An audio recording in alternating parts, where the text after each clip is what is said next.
I don't know what happened there, fellas. I must have locked it. But as I say, I can't understand why the government just doesn't buy them as a batch. I mean, rather than buying 73 fighter jets and expensive costs that don't really do what they're supposed to do, why didn't we buy, you know, 100 Sky Cranes or something like that?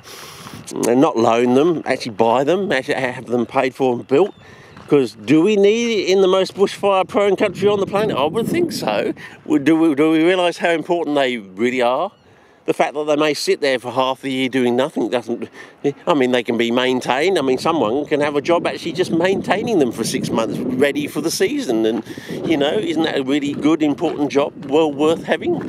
You know, I would not begrudge someone, you know, seemingly sitting on their arse during the bushfire scene doing nothing after they spent 6 months, you know, maintaining the things that are going to be very important for you over the... I mean, I'm one of those people who can actually think that way. You know, I can understand the action stations mentality. You can have someone sitting playing cards in a room, but when the bell comes, the moment the call to action comes, you have to go, sort of thing. It's like being in the army, sort of thing, you know. That's why you pay them to be in the army, you know. That's why you respect them, because, you know, they're fighting for you. And when the call to action, the bell it comes, they've got to go. That's part of the rules, you know. That's why we pay them. That's why we also have to look after them when they come back and they've been damaged, or, you know, they don't come back, and we have to look after the children. I mean, I understand all that, you know. I've always understood that. It just seemed to be common sense to me.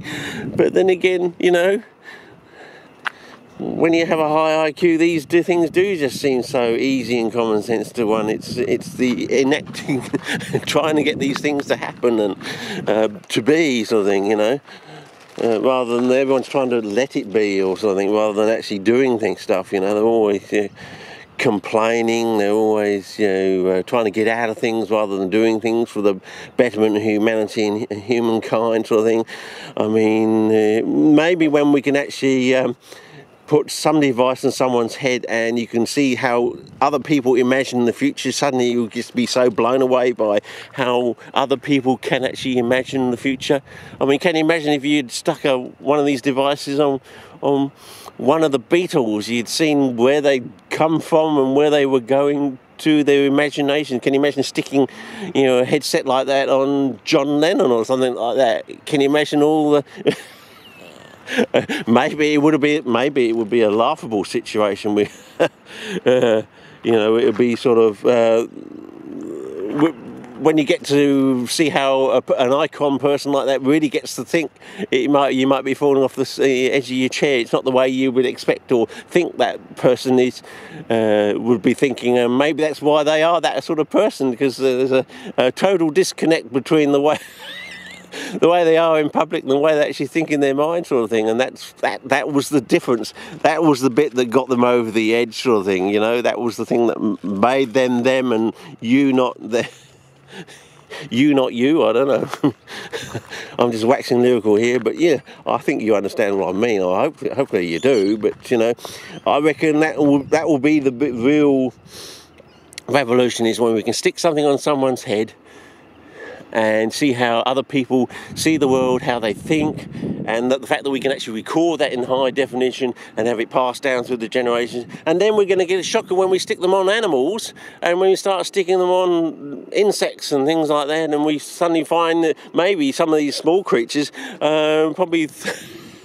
You don't expect some of these small creatures to even have a sense of being, or, you know, we might actually get a shock of how some of these other creatures out there. You might even find some creatures on the planet who have a much higher IQ, a much broader depth of EQ and empathy than even a human being has, and we just never realised because they were a slug or something like that, and everyone just walks right past them and we have not realised, sort of thing, you know. I assume it would have to be a giant slug, but, you know. Yeah, it would be like Jabba the Hutt. Who would have thought Jabba the Hutt would have those sort of thoughts, sort of thing? But anyway, I'm just waxing lyrical and carrying on, but maybe you get your jollies out of it, I don't know, get your what is the boat's name anyway over in France? Stephen Jolly, yes it is. Maybe get your Stephen Jollies out of it, you know. But I don't know, I probably won't even live long enough to actually see any of this start to happen, but I reckon it's going to happen one day. I mean, we thought about the moon, didn't we? And we thought, you know, some people thought that was never going to happen, and other people thought, well, one day, and maybe they just got very close to the end of their life, and it started to happen for them, and they could die happy, sort of thing. Maybe we've suddenly woken up and said, you know, didn't we promise to go back to the moon and then on to Mars? Can't we do both, fellas? Can't we go back to the moon and go to Mars, you know? You know? As I said, maybe if we'd locked up these people that caused the GFC, we might actually have the financial resources and the wherewithal to actually do that sort of stuff, you know? You know, if we'd suddenly realised that, oh, maybe we should have done what Iceland had done, you know? You're going to give us half your money straight away. If you quibble about it, we'll take it all. But we're generous and magnanimous enough to realise, a bit like the Romans, you know, Pax Romana, we realise that mistakes can happen and people can be foolish. And we go in and we fix it up once. We do it once, we fix it all up. But the second time, that's when you get the real Pax Romana. We come back there and we wipe it all out. A bit like we're probably going to have to realise that we're going to have to do that with ISIS, I think. You know? We can only take just so much, and when we're going to say, I think it's going to be, the sign is we're going to have to nuke the pyramids as a sign that we're on our way. I think, and they're going to have to spend the next 100 years rebuilding them if they want them. I think that's going to be the real wake-up shock thing. The shock and awe is we're just going to totally drop 1,000 megaton nuke on the pyramids, and they're just going to be totally not there anymore, and they're going to go, oh shit, we've put our stick in the ant's nest too far, and they're coming out and they're coming to get us. So I think that's what it's going to be. And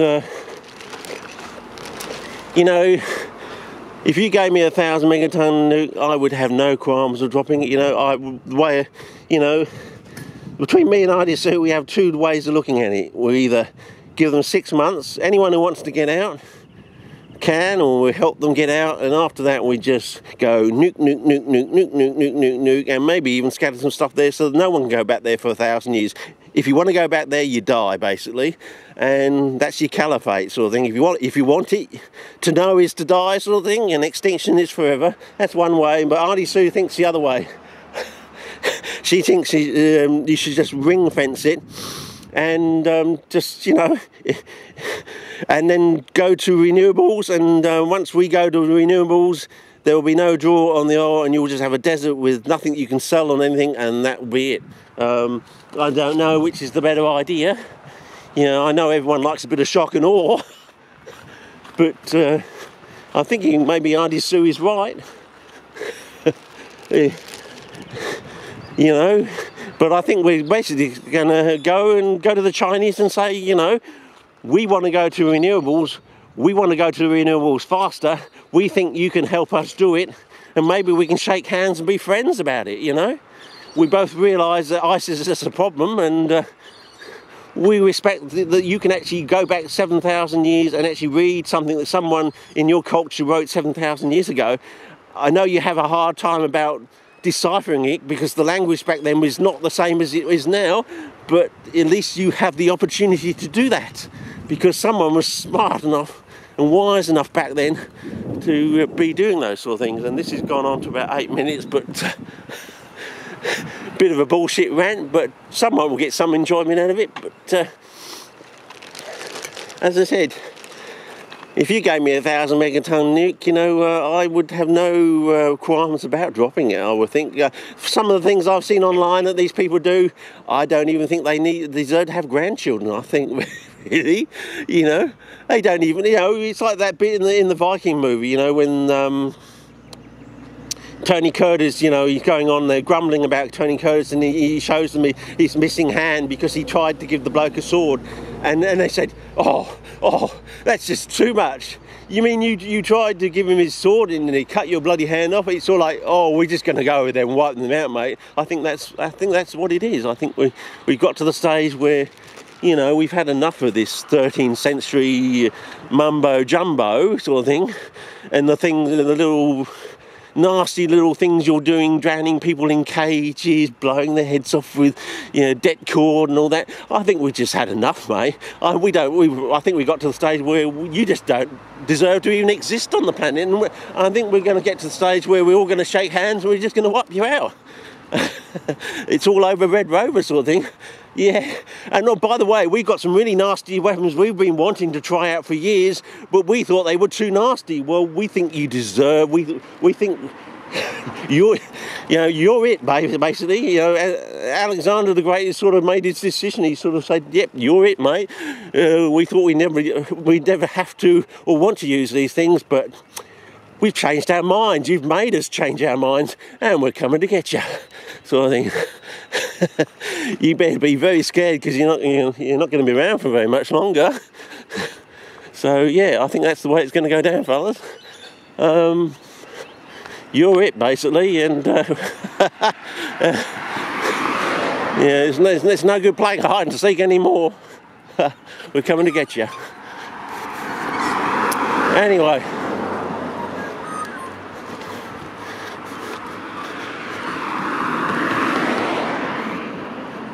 As I said, if you follow the rules of the bush, the bush does right by you, but you cross the rules of the bush and that's it, basically. It's all over Red Rover.